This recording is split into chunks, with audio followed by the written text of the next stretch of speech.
అందరికీ నమస్తే అండి. ఆంధ్రప్రదేశ్‌లో సొంత ఇల్లు లేని వారికి ఒక భారీ గుడ్ న్యూస్ చెప్పడం జరిగింది. ఈరోజు సీఎం చంద్రబాబు గారు.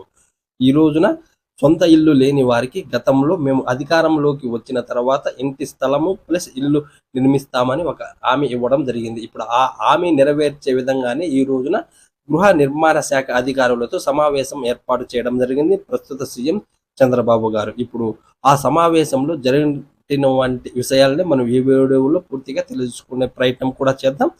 అంతకన్నా ముందు మీరు ఈ వీడియోని ఎక్కడ స్కిప్ చేయకుండా చివరి దాకా చూసి మన ఛానల్ కొత్తగా చూస్తున్నట్లయితే ఖచ్చితంగా సబ్స్క్రైబ్ చేసుకొని పక్కన బెల్ సింబల్ ఉంటుంది, దాన్ని ఒక్కడ మరొకండి. అలాగే నేను ఇచ్చే ఇన్ఫర్మేషన్ మీకు నచ్చినట్లయితే ఒక లైక్ కొట్టి నన్ను సపోర్ట్ చేయండి. ఖచ్చితంగా లైక్ కొట్టి నన్ను సపోర్ట్ చేయండి. ఓకే, ఇప్పుడు వివరాలకి వెళ్తే ఆంధ్రప్రదేశ్లో ప్రస్తుతం ఉన్నటువంటి కూటమి ప్రభుత్వం ఎన్నికలకు ముందు ఆంధ్రప్రదేశ్లో ఉన్నటువంటి పేదలకి ఎవరికైతే సొంత ఇల్లు లేదో అటువంటి వారికి మేము అధికారంలోకి వచ్చిన తర్వాత ఇల్లు మంజూరు చేస్తామని చెప్పడం జరిగింది. ఇప్పుడు అధికారంలోకి వచ్చిన కూటమి ప్రభుత్వం ఈ రోజున హౌసింగ్ శాఖతో ఒక సమావేశం ఏర్పాటు చేయడం జరిగింది మన సీఎం గారు.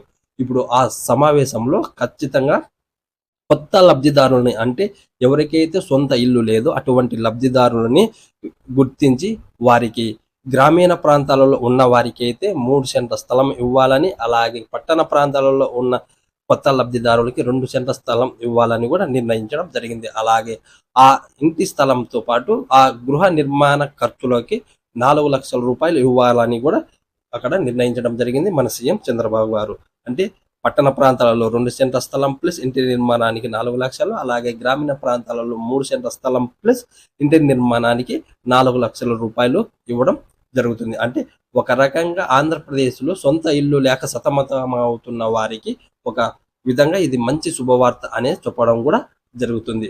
అలాగే ఖచ్చితంగా ఈ ఇంటి మంజూరుకి ఎప్పటి నుంచి అప్లై చేసుకోవాలి, ఎప్పటి నుంచి ఈ ఇళ్ల నిర్మాణం అమలులోకి వస్తుంది అనే విషయాన్ని పేర్కొనలేదు. కానీ ఖచ్చితంగా ఇదైతే ఆ చర్చలో, ఆ సమావేశంలో దీని గురించి చర్చించడం జరిగింది.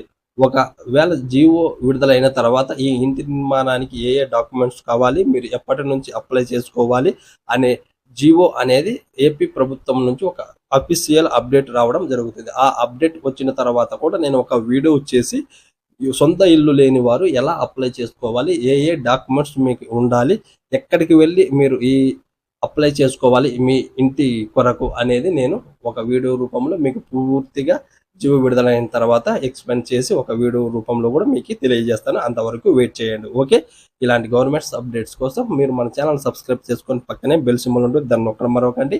ఈ వీడియోని మీ ఫ్రెండ్స్, బంధువులు, అలాగే ఎవరైతే సొంత ఇల్లు లేక సతమతం అవుతున్నారో వారికి కూడా ఈ ఇన్ఫర్మేషన్ ఇవ్వండి. వారు కూడా ఈ ఇన్ఫర్మేషన్ తెలుసుకోవడం జరుగుతుంది కాబట్టి మీరు కూడా ఒక చిన్న సాయం చేసినట్లు కూడా ఉంటుంది. Okay, thank you.